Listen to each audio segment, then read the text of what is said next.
Almost 90% लोगों ने अपने लाइफ टाइम में एक आधा हेडेक तो एक्सपीरियंस किया ही होगा। तो हेडेक हाँ आपको एक सिग्नल ज़रूर देता है कि आपको कुछ प्रॉब्लम है। अगर वो हेडेक्स तब बहुत इम्पोर्टेंट हो जाती है या सिग्नल करती है जब एक तो बहुत अचानक से आती है, बिल्कुल सडनली आती है, तब तो आपको इवैल्यूएट कराना ही चाहिए अपने आप को। कुछ हेडेक्स होते हैं जो क्रॉनिक होते हैं, बहुत सालों से एक जैसे चले आ रहे हैं, थोड़ा ऊपर नीचे होते हैं, तो उनमें हमें थोड़ा कम डर लगता है।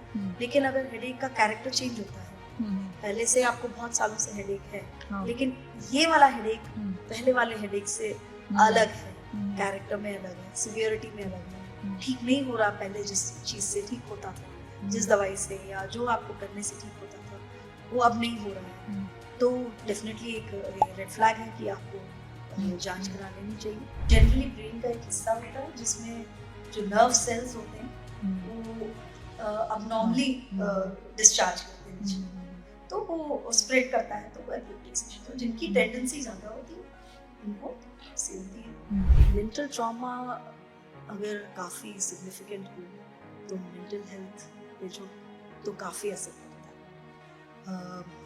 It can have a lasting effect on the psyche of the person as the person grows up. So sometimes what happens is वो ऐसा लगता है कि child has forgotten, but it is there in the subconscious mind. दोस्तों, दिमाग की सेहत उतनी ही जरूरी है जितनी की दिल की। आज हमारे साथ हैं doctor Bhargavi from PS Rai hospital, senior neurologist, जो स्ट्रोक, एपिलेप्सी और ब्रेन हेल्थ के सीक्रेट्स पर हमारे साथ बात करेंगी। तो चलिए समझते हैं कि दिमाग को फिट रखने के लिए हमें क्या क्या करना चाहिए। सबसे पहले तो welcome doctor to our channel. Thank you very much for calling me here. तो डॉक्टर, मेरा पहला सवाल है कि स्ट्रोक के अर्ली साइंस क्या होते हैं और हमें फर्स्ट एड क्या देना चाहिए? ये जान लेना जरूरी है कि स्ट्रोक दिमाग के एक हिस्से को सुन्न कर देती है या पैरालाइज कर देती है, बिकॉज ब्लड सप्लाई उस जगह के लिए कम हो जाती है। तो कुछ स्पेसिफिक साइंस हम लोग अगर रिकग्नाइज कर लें जल्दी, तो जल्दी हम लोग रिएक्ट कर सकते हैं। एक एक्रोनिम दिया गया है बी फास्ट, जो बहुत पॉपुलर है। उसमें बी इज फॉर बैलेंस, अगर बैलेंस की प्रॉब्लम आ जाए। E is for eyes, I site में कमी आ जाए। F is for facial symmetry या फेशियल वीकनेस, तो अगर उसमें कोई भी प्रॉब्लम आ जाए, फेस एक हाफ का इन्वॉल्व हो जाए, पैरालाइज हो जाए, तो ये है। ए इज फॉर आर्म, आर्म में वीकनेस आ जाए, आर्म या leg, arm and leg actually for limb, so limb weakness आ जाए। and S is for speech, speech में कोई भी प्रॉब्लम आए या लैंग्वेज में कोई प्रॉब्लम आए, बोलने में दिक्कत आए, स्लरिंग आ जाए, तो हमें टाइम से, T is for टाइम से पेशेंट को हॉस्पिटल ले जाना चाहिए। so the first aid is mainly that you have to take the patient immediately to the nearby hospital, preferably which has a facility for stroke management। Doctor, angiography क्या होती है और stroke patients के लिए ये कब जरूरी होती है? अधिकतर या लगभग सारे स्ट्रोक के पेशेंट्स सब्जेक्ट होते हैं एंजियोग्राफी के लिए। और जैसे मैंने पहले बताया, स्ट्रोक ब्लड वेसल यानी खून की नली को या तो ब्लॉक होने की वजह से या फट जाने की वजह से वो एरिया को खून नहीं मिलता है, कोई न्यूट्रिएंट्स और ऑक्सीजन नहीं मिलता है, इसी वजह से स्ट्रोक होता है। तो एंजियोग्राफी एक प्रोसीजर है जिसमें थोड़ी सी यूजुअली डाई से ही होती है, और उसमें डाई देके ब्लड वेसल्स को हाईलाइट किया जाता है, उसको चेक किया जाता है। तो that is what is angiography. तो कुछ प्रोसीजर्स बिना डाई के भी होते हैं, यानी बिना कॉन्ट्रास्ट के भी होते हैं, तो वो डॉक्टर डिसाइड कर लेते हैं कि सो डॉक्टर, क्या हार्ट रेट मॉनिटर्स स्ट्रोक या एपिलेप्सी के रिस्क को डिटेक्ट कर सकते हैं? हार्ट रेट मॉनिटर्स जो होते हैं, जो आप स्मार्ट वॉचेस वगैरह में बता रहे हैं, तो वो आपके रिस्क को तो नहीं डिटेक्ट कर सकते। तो आप हार्ट रेट हमारा सुबह से शाम तक, मतलब 24 घंटे में बहुत चेंज होता है, हमारी एक्टिविटीज के साथ चेंज होता है, हम एक्सरसाइज कर रहे हैं तब चेंज होता है, स्लीप के टाइम पे चेंज होता है। तो हार्ट रेट मॉनिटर्स ऐसे बहुत ज़्यादा आपको इंडिकेट तो नहीं करते, लेकिन किन्हीं बहुत अबनॉर्मल कंडीशंस में अगर हार्ट रेट बहुत परसिस्टेंटली हाई या ऐसा आ रहा है और रिदम की अबनॉर्मैलिटी इंडिकेट कर रहा है तो हाँ, in those instances, but in normal public I don't think it detects I mean it's not a commonly detectable thing in the general public. क्या लॉन्ग आवर्स तक बैठना हमारे लिए स्मोकिंग जितना डेंजरस है? बिल्कुल बिल्कुल, आजकल यही कह रहे हैं कि sitting is the new smoking. So sedentary lifestyle जैसी हमारी हो गई है, बैठ के कंप्यूटर पे काम करते हैं, ये अधिकतर लोग यही काम करते हैं, उनका चलना फिरना नहीं होता एक ही डेस्क पे।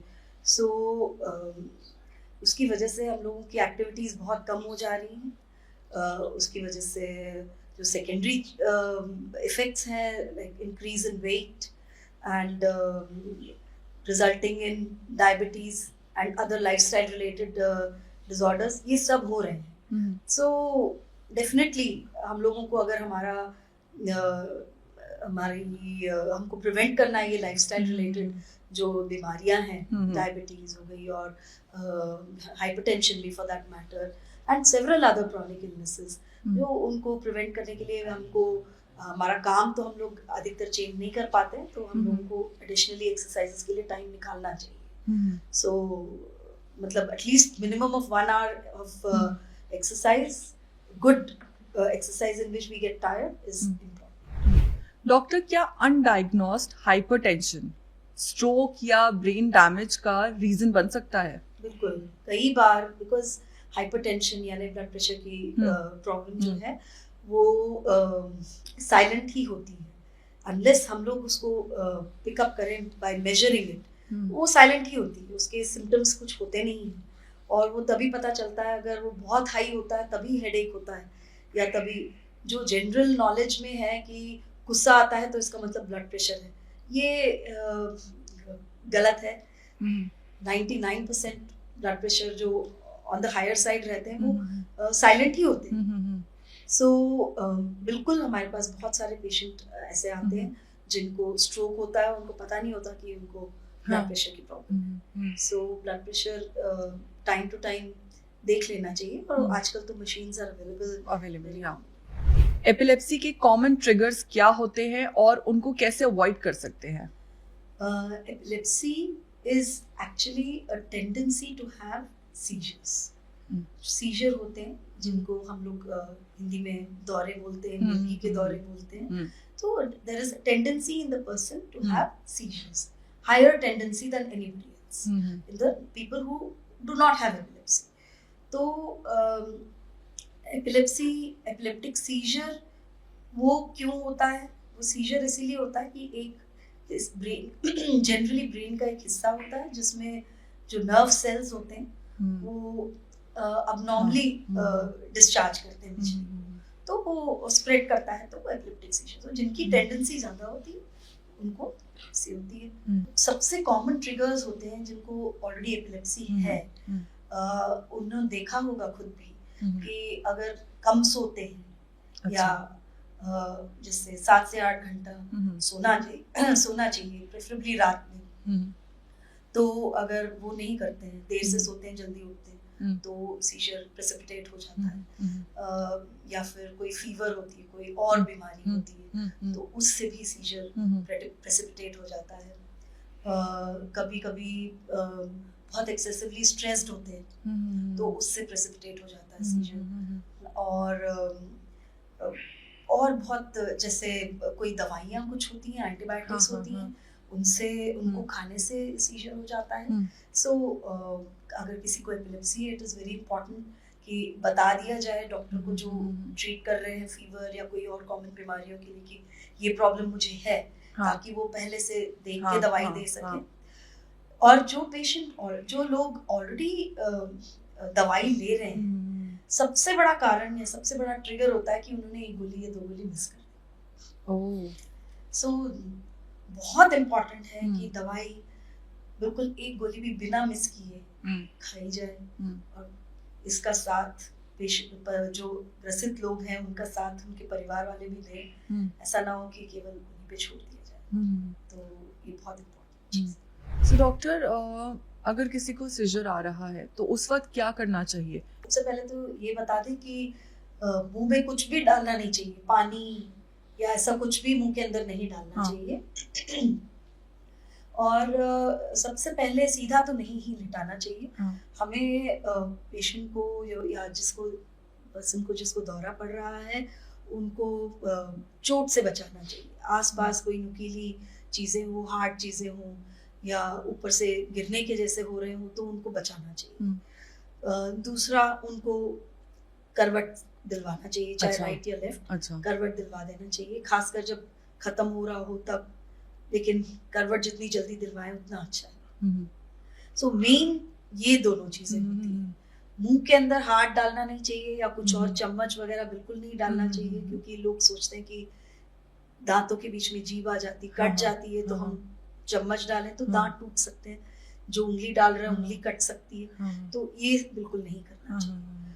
सो अब जीभ आ रही है, अगर अभी नहीं है तो if possible if there is a towel, hand towel, वो अगर डाल सकते हैं, अगर अब तक जीभ अंदर नहीं फंसी है तो। बट छोटा हैंकरचिफ वगैरह तो बिल्कुल भी नहीं, क्योंकि अगर अंदर चला जाए और फंस जाए तो वो बहुत बड़ा प्रॉब्लम हो जाता है। सो मेन यही है, मुंह के अंदर कुछ नहीं डालना चाहिए, पानी वगैरह, क्योंकि वो सांस की नली में जा सकता है। सो अगर किसी के पास कोई ऑलरेडी ट्रीटमेंट ले रहा है, कभी कभी उन लोगों के पास दवाई होती है जो इमरजेंसी मेडिसिन होती है, वो जेब में रखी होती है, तो वो अगर निकल आए तो वो जीभ के नीचे या गाल के अंदर रखी जा सकती है, या कई बार नेजल स्प्रेज होती है वो यूज की जा सकती है। तो कई बार उनके पास कार्ड भी होता है और मेडिसिन होती है तो वो दी जा सकती है। एंड यूजुअली सीजर्स अपने आप खत्म हो जाते हैं 1 से 2 मिनट 3 मिनट से।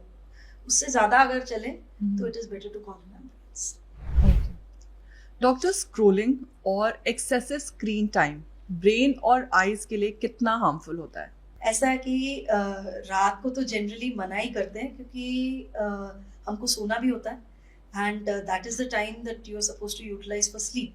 क्योंकि हम लोग के जो सिस्टम है बॉडी का, हम लोग का नहीं, almost all animals there system is such that रात में लाइट नहीं होता, सनशाइन नहीं होता है, तो उसी समय सोते हैं। तो अगर आप अपने आप को लाइट से एक्सपोज करें तो सबसे पहले ये तो है कि आपको नींद डिलेड हो जाएगी, स्लीप का ऑनसेट डिले हो जाएगा। तो एक तो वो है, स्क्रोलिंग से आपको पता नहीं चलता है एंड टाइम का पता नहीं चलता है, sleep gets delayed. So that is the biggest trigger, that was probably the first trigger I named in many epilepsies. Sleep deficit is a big trigger for epilepsy and epileptic seizures to occur. और कुछ ऐसे लोग होते हैं जिनको light sensitive epilepsies होती है, और उनमें तो जो स्क्रीन जब आप स्क्रॉल करते हैं और लाइट्स चेंज करती हैं और फ्लिकर करती हैं तो उससे प्रेसिपिटेट भी हो सकती है seizure, not as a risk only but as a precipitant, direct precipitant. So it is to be avoided at all cost. हमें उसका पता नहीं है कि उस पर्टिकुलर पर्सन को क्या ट्रिगर है, क्या वो उससे ट्रिगर हो जाता है कि नहीं। तो बिल्कुल ये स्क्रोलिंग और लेट नाइट लाइट एक्सपोजर ये जितना हो सके अवॉइड कर लेना अच्छा रहता है। और यही है कि sleeping on time and sleeping for 7 to 8 hours is important. So whatever scrolling you need to do, whatever you need to fix the time, set an alarm and then wind up. Doctor, blue light blockers और red glass lenses का brain और sleep पर क्या effect होता है? Generally they say that blue light is not good for our sleep and other things, na? Different types of lights also, particularly जो हमको हमारे devices से emitted मिलती हैं, those are said to harm us, activate us, activate seizures, all those things are there. So commonly in general public, maybe the only detriment it causes is वही आपका sleep deficit, postponement of sleep, delayed onset of sleep, ये सब हो सकता है, नींद की कमी basically. So नींद की कमी से जो प्रॉब्लम्स आती हैं वो सब आ सकते हैं. अदर देन दैट यस, जो आपकी फिल्टर्स हैं तो वो आपको हेल्प कर सकती है कि अगर ब्लू लाइट फिल्टर है या रेड लाइट फिल्टर है तो they will at least not affect your sleep directly. I mean they will reduce the effect of the blue light. ये जरूर हो सकता है. So other than that I don't think, may be epilepsy, but it is not very, it's still, I think it is in the study stage, so research stage mein. But yes, in general public it will help in sleeping better, no doubt. Doctor, melatonin supplements लेना क्या safe है या natural veg ही better है? सबसे पहले I need to tell you that melatonin होता क्या है? itself is a hormone which is secreted normally by a part of the brain called the pineal gland, and it is in response to the daylight going off. So it is the sleep hormone. So it is a hormone. It is not a supplement. It is not to be taken as a supplement. यानी वो उसको supplement की तरह नहीं treat करना चाहिए. उसको specific reasons से ही लेना चाहिए. And better to be prescribed by person who a practitioner, a medical practitioner or doctor. So it is not a supplement. And melatonin के का सबसे बड़ा इफेक्ट यही है कि वो स्लीप ऑनसेट में हेल्प करता है. खासकर उनमें जिनमें स्लीप ऑनसेट डिलेड है. इसका मतलब ये है कि वो लेटने के बाद उनको बहुत देर से नींद आती है जिन लोगों को, तो उनमें वो हेल्प करता है. तो बस ये तो नेचुरल चीज ही है. तो that itself is natural, but more natural rather than taking melatonin, especially in the younger population. ये हुआ कि sleep hygiene measures थोड़े follow करें. माने go for walks in the evening, tire yourself out, or but not later in the night. Lights out, decrease your screen after a certain time. 9-9:30 बजे जितने भी है ना, आप वाइंड अप कर लें. शोर कम से कम हो, है ना. और कई बार हम लोग ये भी बोलते हैं कि don't drink too much water and liquids later in the evening after a certain time. ये भी बोलते हैं in order to avoid going to the washroom, getting up to go to the washroom and other things, if some people have sleep problems. Other things would be to not have coffee or tea later in the evening, to have it before say 5:30. Keep a time limit. Do not have it later. And then relax with, wind down, relax with some music, preferably instrumental, that kind of thing. अगर sleep की problem है तो. So ये natural methods है, इनको पहले try कर सकते हैं. उसके बाद हम लोग melatonin वगैरह सोच सकते हैं. Although that is also a natural substance, but it has effects on other systems also.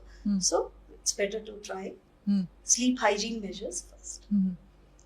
So now my next question is, क्या omega-3 fatty acids like fish oil memory और brain function को improve करते हैं? Actually हाँ, omega-3 supplements are known to, और जो in fact people who eat more of fish and seafood fish, they are said to live longer. And in fact जैसे वो Mediterranean diet के लिए बोलते हैं कि उसमें फिश बहुत होता है, उनमें लॉन्जिविटी, और longevity of course is related to वही आपका ब्रेन हेल्थ, आपका हार्ट हेल्थ, और ये सब बोलते हैं. बिल्कुल. और हम लोग अगर नहीं खाते हैं, नहीं हमको एक्सेस है, या उस हद तक हम लोग डाइट में इंक्लूड नहीं कर सकते हैं, तो हाँ, सप्लीमेंट्स लेने में कोई, in fact they would help you only. omega-3 as capsules or soft gels हम लोग ले सकते हैं. They will help. See, they all help in, I would say, the health of the blood vessels. So, if you keep your blood vessels healthy for longer duration, till longer in your life, obviously, आपके सारे ही organs better रहेंगे, और memory भी, और हाँ cardiovascular health भी, सब कुछ ही बेटर रहेगा. So brain health will directly be affected by your blood vessel health, and that is why it is beneficial. So foods to eat and foods to avoid for healthy brain function. The main thing to avoid is all types of processed food. So whatever is, people say whatever is white is to be avoided except dairy. So I think it makes sense because हम लोग sugar is highly processed. हम लोग को तो normally sugar की availability होनी नहीं चाहिए, नेचर में तो नहीं है. So we should avoid as much as possible. Salt कम से कम हमको लेना चाहिए, और बाकी जितना हो सके रॉ और लेस कुक्ड वेजिटेबल्स हम जितना इंक्लूड कर पाएँ वो अच्छा है हम लोग के लिए. जो प्रोसेस्ड फूड्स में तो हमको चिप्स और मैदा से बना हुआ और वो सब भी बहुत आता है. So all those things we should actually avoid because they increase the blood sugar levels very quickly in our blood, and they cause, they affect our health because of the metabolic changes, because of higher sugar levels, higher insulin levels resulting. So हमको वो जितना हो सके avoid करना चाहिए. जितना हो सके हमें सैलड्स एंड रॉ फ्रूट ये इंक्लूड करना चाहिए, और बाकी pulses and a very balanced diet would be far better than taking one type of food always. So ये do's and don'ts में तो यही है कि I think when we can talk about our Indian food also as a good balanced diet. We have vegetables, we have pulses, we have some meat, we have some fish. So carbohydrates in the required quantity. तो एक किसी भी चीज़ को हम लोग ज़्यादा लेते हैं तो वो अफेक्ट करता ही है ज़्यादा, फिर दूसरी चीज़ कम हो जाती है and the balance is not good. So that is what processed foods सबसे पहले अवॉइड करना चाहिए. डॉक्टर, ब्रेन के फोकस के लिए कौन से केमिकल्स जरूरी होते हैं? एज सच हम लोगों को एक्सटर्नली केमिकल्स तो लेने की एज सच आवश्यकता नहीं है. तो जो केमिकल्स हम लोग के अंदर ऑलरेडी बन रहे हैं उन्हीं को ही हमको, जिनको हम लोग हैप्पी केमिकल्स कहते हैं, इंक्रीज करना है. Those will be dopamine, those will be endogenous opioids जिसको हम कहते हैं, एंडोजेनस जो हमारे बॉडी के अंदर बनते हैं, एंड सेरोटोनिन, ये सब हमारे हैप्पी हार्मोन्स या हैप्पी केमिकल्स माने जाते हैं. And there are many ways of in a healthy way increasing these. So exercise is one way, and listening to music and other these activities increase your pleasure hormones, happiness hormones, and those will those are the chemicals that are required for you to improve your mental health. Brain health of course results from good mental health. They're almost synonymous. Actually क्या routine brain scanning कराना जरूरी होता है या जब symptoms हो तभी कराना चाहिए? देखिए सिम्टम्स तो हमको बहुत बार होते हैं और अधिकतर बार सिम्टम्स होते ही नहीं. सो ब्रेन स्कैनिंग तो it should be recommended only if the symptoms also portend something serious, right? Something that is there in the brain which is to be diagnosed or to be ruled out. तो हमें तभी कराना चाहिए जब कुछ problem ऐसी हो या सिम्टम्स इस तरफ पॉइंट कर रहे हो कि हमारे ब्रेन के अंदर कुछ अबनॉर्मलिटी हो सकती है. Routine brain scanning, routine brain MRI, CT scan, ये तो टू बी अवॉइडेड. यहाँ पे हम लोग के पास बहुत ज़्यादा अवेलेबिलिटी है. It can be done even when the patient says, I need it. So it is to be avoided. It is to be preferably prescribed by a physician. Doctor, childhood mental trauma का brain पर क्या impact होता है? Mental trauma अगर काफ़ी significant हो तो mental health पे जो तो काफ़ी असर पड़ता है. it can have a lasting effect on the psyche of the person as the person grows up. So sometimes what happens is वो ऐसा लगता है कि the child has forgotten, but it is there in the subconscious mind. So it does affect the personality of the child, है ना. And अगर काफ़ी significant trauma होता है तो फिर it is manifest as mental health disorders. तो फिर अगर if a person is engaged in, or I would say affected by mental health disorders, वो productivity तो कम हो ही जाती है उनकी. mental productivity की बात कर रही हूँ, तो it affects all aspects of development, ना. So definitely if it is identified early, है ना, it can manifest in many functional disorders. So if it is identified early, then unnecessary treatment avoid हो सकता है, और उससे side effects भी तो होते हैं unnecessary treatment से. और अगर identify होता है तो वो counseling और therapy वगैरह से हम लोग उसको early treat कर सकते हैं. तो फिर वापस बच्चे को या adolescent को track पे लाके development ठीक किया जा सकता है. So that way it is important to identify early mental trauma definitely. Doctor, Alzheimer's, dementia और पार्किंसन में क्या डिफरेंस है? Alzheimer's is a type of dementia. It is the most common form of dementia. So dementia means, इसका मतलब है कि जो हमारे cognitive functions हैं वो उसमें loss हुआ है या impairment हुई है या कमजोरी हुई है उसमें. तो cognitive functions में memory तो prominent है सबसे.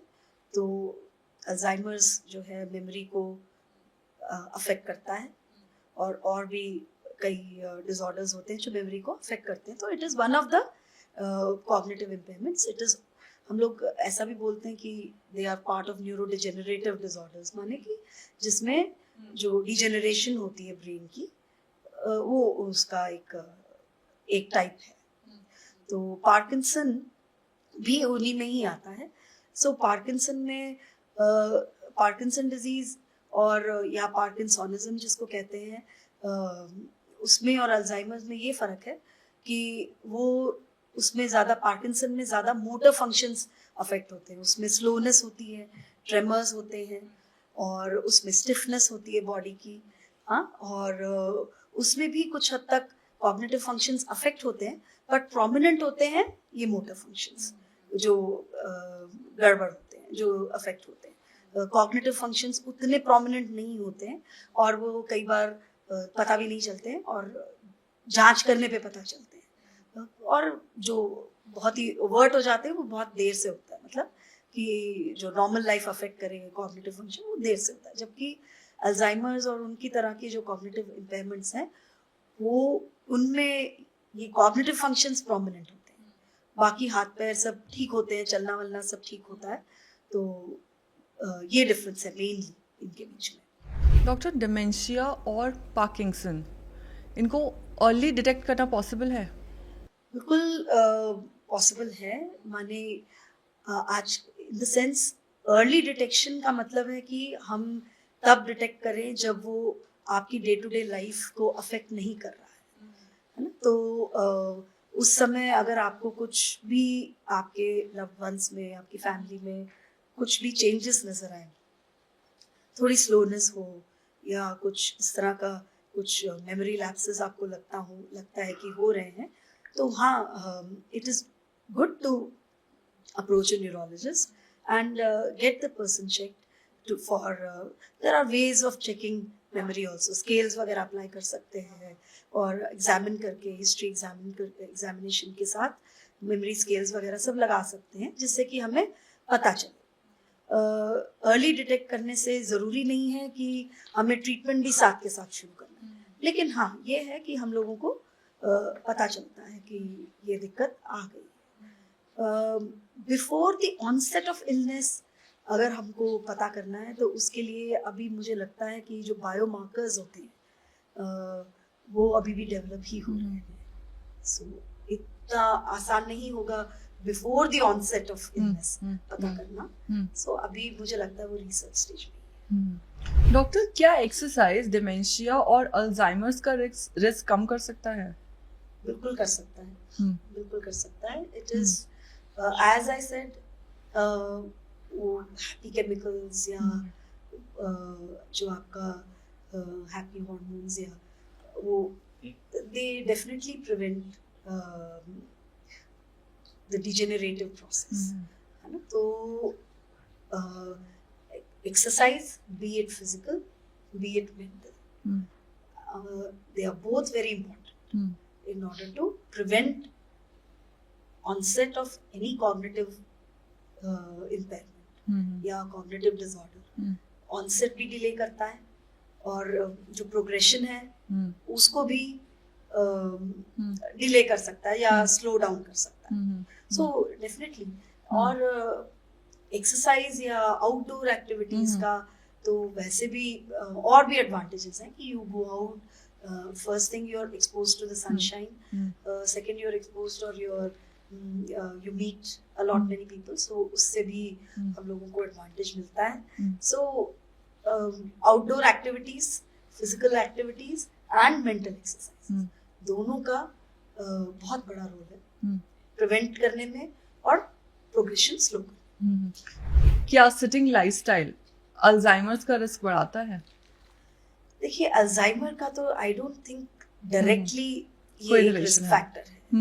लेकिन Alzheimer is, as I said, not the only neurodegenerative disease, है ना. अल्जाइमर के अलावा एक बहुत इम्पोर्टेंट कॉज है जिसको हम पहले वैस्कुलर डिमेंशिया बोलते थे तो या मल्टी इन्फार्क्ट डिमेंशिया बोलते थे.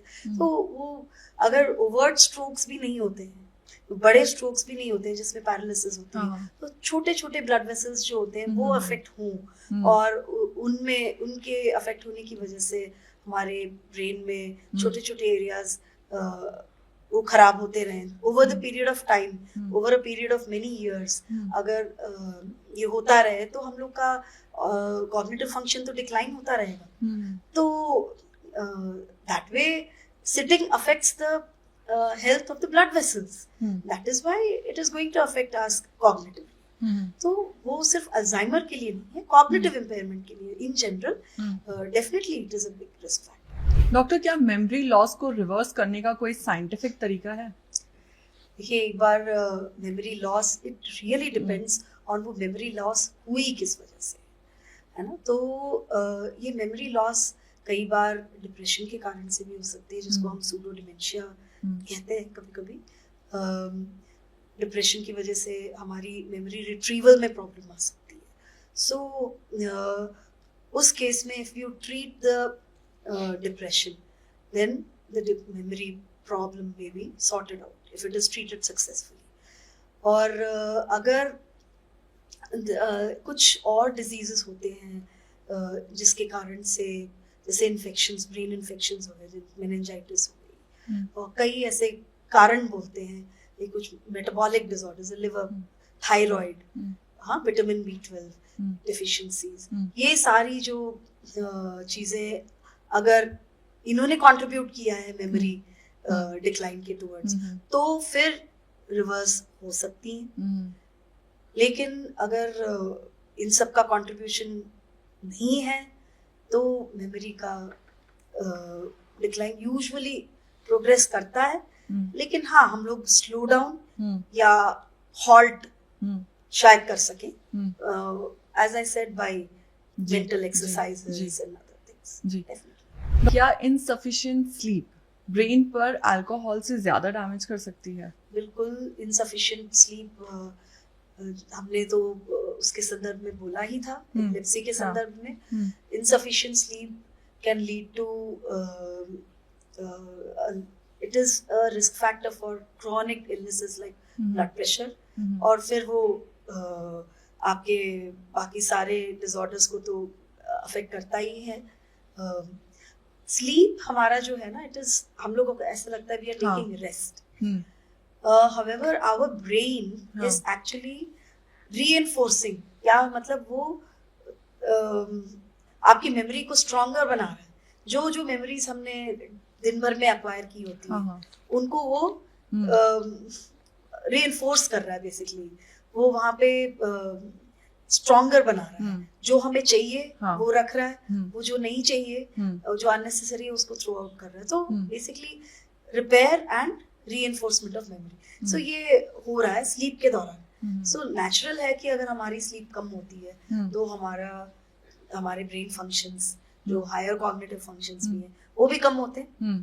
तो हम कह सकते हैं कि हर लोग, सबकी स्लीप रिक्वायरमेंट एक सी नहीं होती है, और लेकिन ज्यादातर लोगों की 6 to 8 आवर्स तो स्लीप रिक्वायरमेंट होती है। तो उतनी अगर हम लोग दें अपने आप को, अपने शरीर को, तो हम लोगों की मेमोरी, हम लोग की कॉग्निटिव फंक्शंस, हम लोगों के लर्निंग एबिलिटीज, ये सारी बेहतर हो सकती है डेफिनेटली। डॉक्टर, क्या बिना स्ट्रेस के स्ट्रेस मैनेजमेंट टेक्निक्स फॉलो करना चाहिए? स्ट्रेस को अवॉइड करने के लिए भी स्ट्रेस मैनेजमेंट टेक्निक्स फॉलो कर सकते हैं है ना। स्ट्रेसर्स तो देखिए सबकी लाइफ में होते ही हैं। सो स्ट्रेस अवॉइड करने के लिए तो स्ट्रेस मैनेजमेंट टेक्निक्स मेरे हिसाब से बाकी सब लोगों के लिए तो यही है कि आप अगर योगा या मेडिटेशन या आप एक्सरसाइज रूटीन या सब कुछ फॉलो कर रहे हैं तो that itself is a stress management technique. बाकी म्यूजिक है, रीडिंग है, हॉबीज फॉलो करना है, ये सब तो these are the ones that you generally follow and these are to be followed by everybody। क्या एक हेल्दी लाइफस्टाइल न्यूरोलॉजिकल डिसऑर्डर्स का रिस्क कम कर सकते हैं? बिल्कुल कम कर सकता ही है।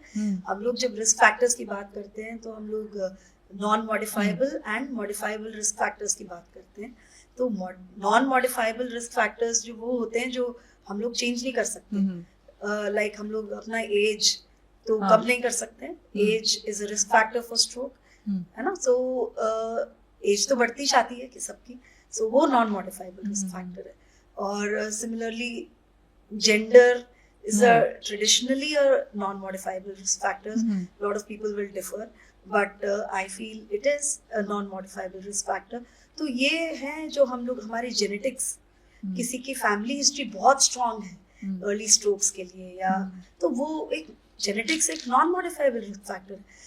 बट हम लोग अपना अगर लाइफस्टाइल हेल्दी रखें तो कम से कम हम we are not adding insult to injury, माने एटलीस्ट हम लोग उसको और वर्स तो नहीं कर रहे ना। तो इसीलिए it is important to follow healthy lifestyle, ताकि हम लोग कम से कम, अगर हम लोग नॉन मॉडिफाइबल रिस्क फैक्टर्स को और खराब करने से तो कम से कम बचें। तो इस वजह से it is important for everybody to follow a good healthy as possible lifestyle. क्या हार्ट डिजीज का ब्रेन हेल्थ से डायरेक्ट कनेक्शन है? बिल्कुल डायरेक्ट कनेक्शन है।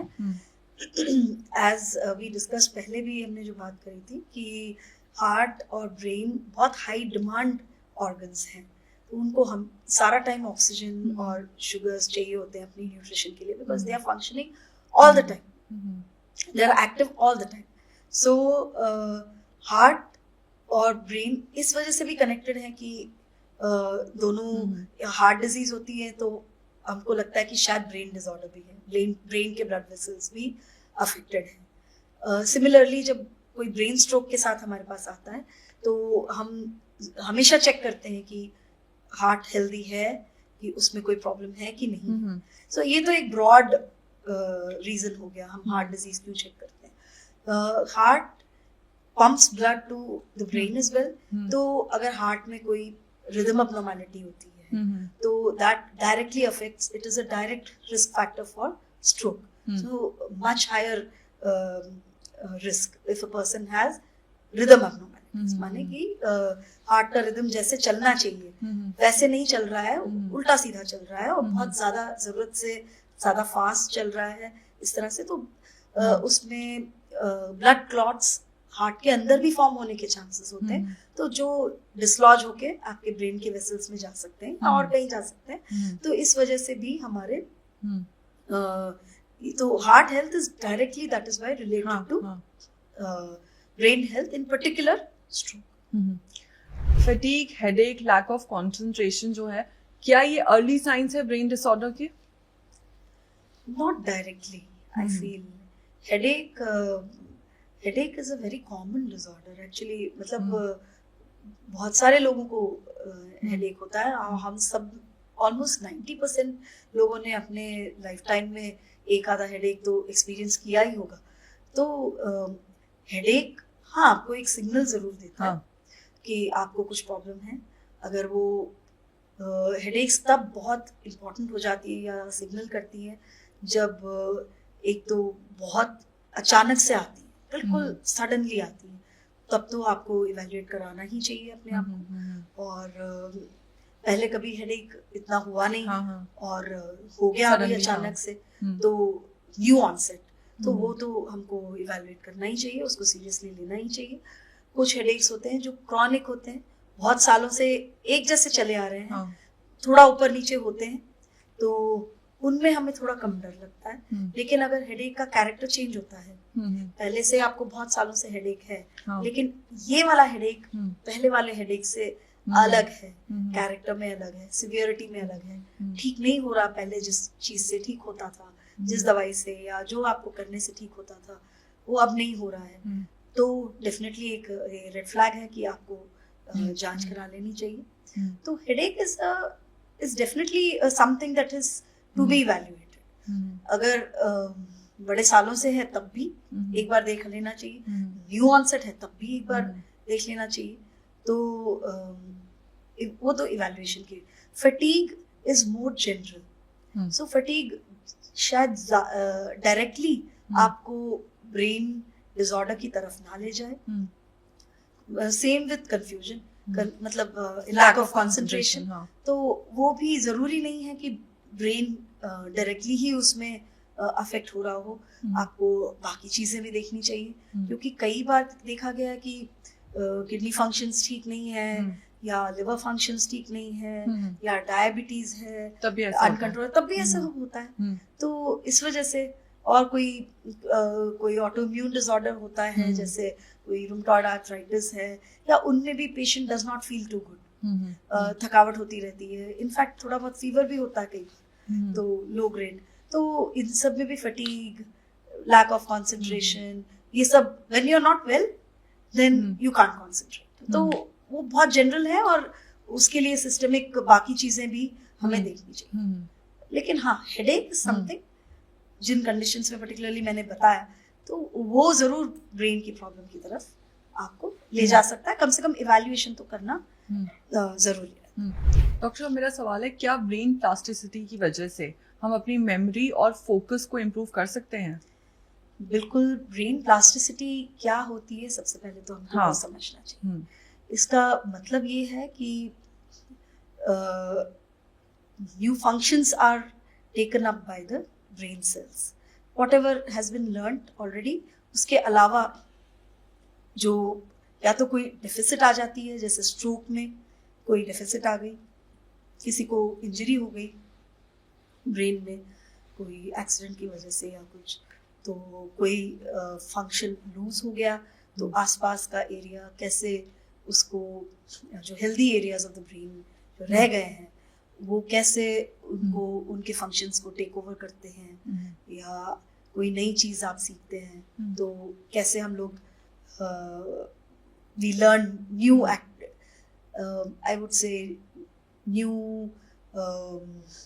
functions of the brain which are, or new activities which are learned, which we have never done before. So वो उसी को, उसकी लर्निंग प्रोसेस को ही हम लोग एक तरह से प्लास्टिसिटी कह सकते हैं। तो डेफिनेटली अगर हम लोग if we keep ourselves active, if we keep learning new things, तो हम लोगों की ब्रेन की plasticity is continued, or our brain continues to learn new things, and it remains active, and it doesn't degenerate. That is what. So thank you, doctor, for joining us and for such an insightful conversation. So दोस्तों, अगले episode तक अपना ख्याल रखें और सेहतमंद रहें।